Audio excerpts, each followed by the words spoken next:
Hello students, आप सभी के इस यूट्यूब चैनल गट्टी टीचर में स्वागत करते हैं। आज हम आप सभी को डिफरेंट टाइप्स ऑफ सेट के बारे में बताएंगे। पिछली वीडियो में मैंने बताया था आपको इस सेट को कैसे कैसे रिप्रेजेंट करते हैं। तो आशा करते होंगे कि आप लोगों को जरूर समझ में आया होगा। अगर आपने इस वीडियो को नहीं देखा तो प्लीज़ जाकर जरूर देखें, आप लोगों को एक एक कॉन्सेप्ट क्लियर हो जाएगा। तो आइए चलिए वीडियो को स्टार्ट करते हैं। तो स्टूडेंट्स, सबसे पहले हमने आपको ये बताया था कि हमने ये बताया था कि आपको इस वीडियो में हम आपको बताएंगे कि सेट कितने प्रकार के होते हैं बेसिकली। ठीक है, तो चलिए स्टार्ट करते हैं। सबसे पहला एक होता है नल सेट। क्या होता है नल सेट या एम्प्टी सेट? जैसे नाम से ही पता चला, नल नल जैसे लोग कहते हैं नहीं एकदम नील हो, नील का मतलब क्या होता है? जीरो। उसी प्रकार नल होता है, नल का मतलब होता है कुछ नहीं, यानी कि नल सेट वो सेट होता है जिसके अंदर कोई भी एलिमेंट नहीं होता है। अभी अच्छा समझ में आ रहा है ना कि जैसे नल को आप लोग, अगर आपको नहीं समझ में आता हो नल सेट क्या होता है, तो बेसिकली आप नल को नील समझिए। जैसे बोलते नहीं घर में कि तुम लोग एकदम नील हो, तो नील का मतलब क्या होता है? बेसिकली नील का मतलब ये होता है कि जीरो हो तुम। तो मतलब कि वो सेट जिसमें कोई भी एलिमेंट ना हो उसको हम बोलते हैं नल सेट या फिर एम्प्टी का। आपने जानते हैं एम्प्टी का यूज तब किया था जब कोई चीज़ क्या होती, खाली होती तब। तो ऐसा सेट जिसके अंदर क्या हो, कोई भी एलिमेंट ना हो, उसे हम बोलते हैं नल सेट या एम्प्टी सेट बोलते हैं। ठीक है, अब बात समझ में आपको नल सेट क्या होता है। अब हम आपको बताएंगे कि सेट को रिप्रेजेंट करने का तरीका क्या होता है। तो इस सेट को रिप्रेजेंट करते हैं फाई से। आपने फाई नाम सुना होगा, फाई का सिंबल ये होता है। तो फाई से क्या करते हैं, हम नल सेट को रिप्रेजेंट करते हैं। समझ में आया? तो आइए कुछ एग्जांपल से आपको समझाते हैं कि आप लोग देखेंगे। और देखिए, सबसे पहले अगर आप सेट चैप्टर को पढ़ रहे हैं तो एकदम आप शांत मन से क्या करिए, चीज़ों को जब तक आप एनालाइज नहीं करेंगे तब तक आपको समझ में नहीं आएगा।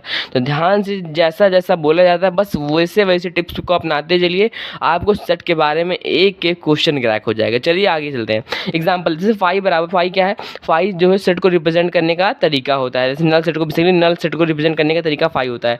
तो फाई कर्ली ब्रेसेस एक्स। आइए 2 पॉइंट लगाए। 2 पॉइंट मतलब क्या होता है? मतलब कि एक्स जो है उस प्रकार है कि negative integer which has square minus. अच्छा आप बताइए, यदि आप आपको पता है कि अगर हम किसी भी निगेटिव नंबर का स्क्वायर करते हैं तो हमेशा प्लस आता है। ये बात कर रहा है कि एक्स एक ऐसा नंबर है जिसका स्क्वायर करने पर -1 आता है। तो ये तो हमको पता है कि हाँ, कभी भी निगेटिव नंबर का स्क्वायर करेंगे तो हम -1 कभी नहीं आएगा। तो हम बोल सकते हैं कि अंदर ऐसा कोई सेट नहीं है जिसका हम स्क्वायर करें, निगेटिव नंबर का स्क्वायर करें तो वो माइनस में आए। समझ में आया आपको? थोड़ा सोचिएगा। और दूसरी बात देखिए, अगर कहीं ऐसा लिखा हो कर्ली ब्रेसेस के अंदर 0 लिखा हो तो इसका मतलब ये नहीं है कि यह नल सेट है। क्यों नहीं? क्योंकि देखिए इसके अंदर एक 0 है। 0 क्या है? एलिमेंट। आपको पता है सेट के अंदर हम लोग क्या दिखाते हैं? एलिमेंट। ठीक है, समझ में आया? कहने का मतलब नल सेट में कोई भी एलिमेंट नहीं होता है, कोई भी एलिमेंट नहीं होता है। समझ में आया? और अगर ऐसा लिखा हुआ है कर्ली ब्रेसेस के अंदर फाई, अब आपको, अगर बहुत लोग सोचते हैं कि फाई का मतलब क्या होता है? Null set. तो ये नल सेट नहीं होता। देखिए फाई यहाँ पर एक एलिमेंट की तरह काम कर रहा है। किसकी तरह काम कर रहा है? एलिमेंट की तरह। जब आप आगे पढ़ेंगे, है ना, जब आप आगे पढ़ेंगे तो यहाँ पे लिखा हो, जैसे देखिए अंदर फाई लिखा हो तो इसकी 2 मीनिंग होती है। इसका मतलब कि ये क्या होता है, मतलब आप बताइए कर्ली ब्रेसेस के अंदर क्या होता है? सेट होते हैं सब, मतलब सेट के एलिमेंट होते हैं। तो ये क्या है? एलिमेंट है बेसिकली। जब आगे थोड़ा पढ़ेंगे आप तो इस सेट का मतलब ये होता है, मतलब अगर ये फाई है तो उसको हम इस तरह लिख सकते हैं कि इसका मतलब क्या है कि इसके अंदर कोई भी एलिमेंट नहीं, यानी कि अगर हिंदी में बोलेंगे तो समुच्चय का समुच्चय होता है। अगर ये क्या है? समुच्चयों का समुच्चय का एक एग्जांपल है। समझ में आया? यानी जब हम बात करें नल सेट की, नल सेट में कोई भी एलिमेंट नहीं होगा। अगर कोई भी हमसे अगर ऐसे नंबर लिख के दे देगा, ये बताइए क्या है, तो हम बोल देंगे क्या है? कोई एक नंबर है। 0 क्या है? कोई एक नंबर है ना, ही सेट का एलिमेंट है। समझ में आ रहा है? यानी कि अगर हमें सेट का एलिमेंट हमेशा कर्ली ब्रेसेस के अंदर होता है। ठीक है, तो समझ में आया? नल सेट केवल एक ऐसा सेट होता है जिसके पास कोई भी एलिमेंट नहीं होता है, कोई भी एलिमेंट नहीं होता है। समझ में आया? है ना?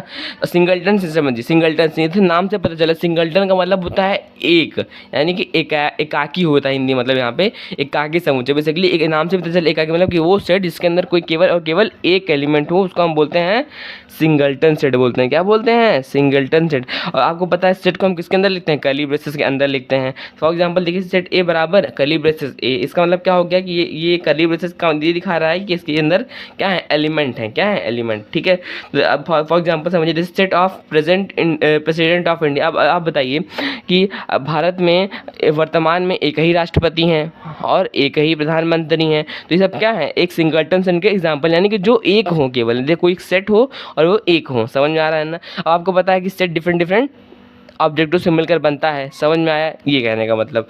अब देखिए फाई क्या होता है? बेसिकली फाई होता है एक नल सेट अगर किसी कर्ली ब्रेसेस के अंदर 0 लिखा हुआ है, यानी कि क्या है कि कर्ली ब्रेसेस के अंदर एक 0 एक एलिमेंट है। क्या है? एलिमेंट है। एंड फाई अगर ऐसा लिखा हुआ है तो ये क्या है?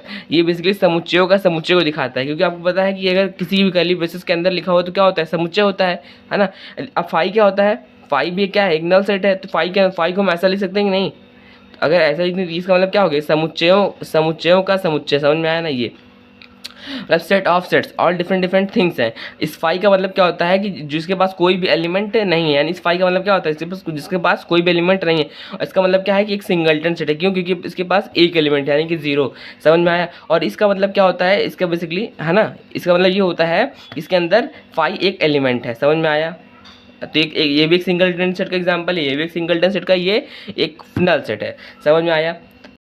ये आइए बात करते हैं फाइनाइट और इनफाइनाइट सेट का। जैसे नाम से पता चल रहा है कि फाइनाइट का मतलब क्या होता है, निश्चित। क्या मतलब, अगर कोई भी चीज़ निश्चित का मतलब क्या होता है कि कोई चीज़ क्या फिक्स्ड, यानी कि अगर कोई सेट है, सेट के अंदर की जो एलिमेंट हैं वो यदि फिक्स्ड हैं तो उसको हम बोलेंगे फाइनाइट सेट। अदरवाइज यदि सेट के अंदर जो एलिमेंट वो फिक्स्ड नहीं है तो उसको हम बोलेंगे इनफाइनाइट सेट। समझ में आया? ये कहने का मतलब होता है। जैसे अगर फॉर एग्जाम्पल अगर हम फाइनाइट सेट का कोई एग्जाम्पल लें, सेट ऑफ अल्फ़ाबेट। क्या आपको पता है कि सेट ऑफ अल्फ़ाबेट में कितने होते हैं? अल्फ़ाबेट 26 होते हैं, है ना? 26 होते हैं। तो यानी कि हम इसको क्या इजीली हम काउंट कर सकते हैं। लेकिन यदि हम बात करें set of natural number, set of holes number, set of integer, set of rational number, set of irrational number, तो ये सब क्या है? क्योंकि इसके अंदर इनफाइनाइट एलिमेंट होते हैं, इसलिए हम इसको इनफाइनाइट सेट बोलते हैं। फाइनाइट का मतलब क्या होता है कि फाइनाइट सेट वो सेट होता है जिसके अंदर एक निश्चित एलिमेंट होते हैं। आगे समझिए, जैसे फॉर एग्जाम्पल, जैसे विच सेट, ये डिफिनेशन है, which set has fixed number of element known as finite. जिसके पास जो एलिमेंट होते हैं वो इनफाइनाइट होते हैं, उसको हम बोलते हैं इनफाइनाइट। फॉर एग्जाम्पल 1 2 3 4 क्या है, एक प्रकार के ये फिक्स्ड हैं। जैसे सेट ऑफ मंथ हो गया, मंथ का सेट ऑफ डेज को, ये सब क्या है, एग्जांपल्स हैं इसके फाइनाइट सेट के। समझ में आया? तो अब नल सेट क्या होता है? नल सेट हमेशा एक फाइनाइट सेट होता है, क्योंकि नल सेट के अंदर क्या होता है, कोई भी एक एलिमेंट नहीं होता है, तो उसको हम बोलते हैं फाइनाइट सेट, जो कि जीरो होता है। ठीक है, समझ में आया? उसके अंदर एक एलिमेंट नहीं होते हैं। समझ में आया? तो इनफाइनाइट सेट में क्या होता है कि जो नंबर ऑफ एलिमेंट होते हैं वो बीइंग होते हैं, मतलब कि क्या होते हैं कि कहने का मतलब फाइनाइट सेट में नंबर ऑफ एलिमेंट बहुत कम होते हैं, मतलब जिसको हम आराम से काउंट कर सकते हैं। इनफाइनाइट में क्या होता है कि जो नंबर ऑफ एलिमेंट बहुत ढेर सारे होते हैं। समझ में आया? अब बात करते हैं इक्वल सेट की। किसकी? Equal set. Basically equal set होता है क्या, जैसे लेट ए और बी, क्या कोई मतलब अगर कोई नाम से बता, इक्वल का मतलब क्या होता है, जैसे कोई अगर दो सेट दिया हुआ है, क्या यदि कोई दो सेट दिया, दोनों सेट आपस में बराबर हैं, क्या है, बराबर हैं, तो हम बोलेंगे यानी कि है ना, मतलब दोनों सेट आपस में बराबर हैं, यानी कि जो एलिमेंट सेट, जो सेट ए में एलिमेंट है वही सेट बी में है, तो हम बोलेंगे कि दोनों सेट आपस में बराबर, यानी कि अगर अवयवों की संख्या समान है और जो अवयव हैं यदि दोनों सेट में समान, तो उसको हम बोलेंगे इक्वल सेट। समझ में आया? ये बेसिकली उनकी डिफिनीशन है। समझ में आया ना? अगर उसको सिंबॉलिक फॉर्म में लिखना हो तो हम ऐसे लिखेंगे, एक्स बिलोंग्स टू ए और एक्स बिलोंग्स टू बी, है ना? इसका मतलब क्या है कि एक्स कोई एक ऐसा एलिमेंट है जो ए में भी है और बी में भी है। समझ में आया? तो एक सिंबॉलिक एक सिंबल फॉर्म होता है, यानी कि जैसे अगर ए बी के बराबर है तो इसको हम ऐसे लिखते हैं कि it implies that, if implies that होता है, मतलब ये यदि और यदि, मतलब ऐसा, मतलब दोनों बराबर हो तो ऐसा। समझ में आया? अगर ए और बी बराबर होंगे तो उसको हम एक सिंबॉलिक फॉर्म होता है दिखाने का। समझ में आया? ये कहने का मतलब, यदि कोई दो सेट आपस में बराबर नहीं होगा तो हम लिखेंगे क्या, जैसे अगर ए बी के बराबर नहीं है तो A does not equals to B. समझ में आया? और कोई भी दो सेट आपस में बराबर का, वो कोई भी दो सेट आपस में तब बराबर होगा जब उसमें नंबर ऑफ एलिमेंट आपस के सेम हो और ना खुद अवयव भी एक दूसरे के सेम हो। और हमने पिछले आपको पहली बार बहुत बार बता चुका है कि सेट में इसका इंपॉर्टेंस नहीं होता, सीक्वेंस का इंपॉर्टेंस नहीं होता है। समझ में आया? तो हमने आपको बता दिया कुछ मीनिंग। इसका मीनिंग जैसे अगर कहीं ऐसा लिखा हो, सिंगल रो लिखा हो, तो हम समझ लीजिए कि इसका मतलब क्या है, इम्प्लाइज, यानी सूचित करता है। जैसे अगर, तो आप बताइए, अगर कोई घर में सूचना आती है, कोई भी इन्फॉर्मेशन, तो वैसा करके लिखा रहता है। लेकिन यदि अगर डबल लिखा लगा, इसका मतलब क्या है कि इफ, यानी यदि और यदि मतलब यदि ए बराबर बी तभी होगा जब ए का प्रत्येक अवयव बी में होगा, तब। समझ में आया? ये कहने का मतलब होता है। एनी फाइनाइट सेट जिसके पास क्या होता है, मतलब अगर किसी फाइनाइट सेट के पास कोई भी रिपीटिंग एलिमेंट अगर है तो उसका वो मीनिंगलेस है। क्या है? मीनिंगलेस है। समझ में आया? ये कहने का मतलब। अगर दूसरी बात, अगर कोई सेट के अंदर जितने भी एलिमेंट हों, क्या हो, जितने भी एलिमेंट हो उसको हम कार्डिनल नंबर बोलते हैं ना, मतलब कि सेट के अवयवों की संख्या, मतलब जो सेट में जो अंदर अवयव हैं उनकी संख्या को हम बोलते हैं कार्डिनल नंबर। क्या बोलते हैं? Cardinal number. समझ में आया? अब आगे बढ़ते हैं। इक्विवेलेंट सेट क्या होता है? क्या इक्विवेलेंट सेट?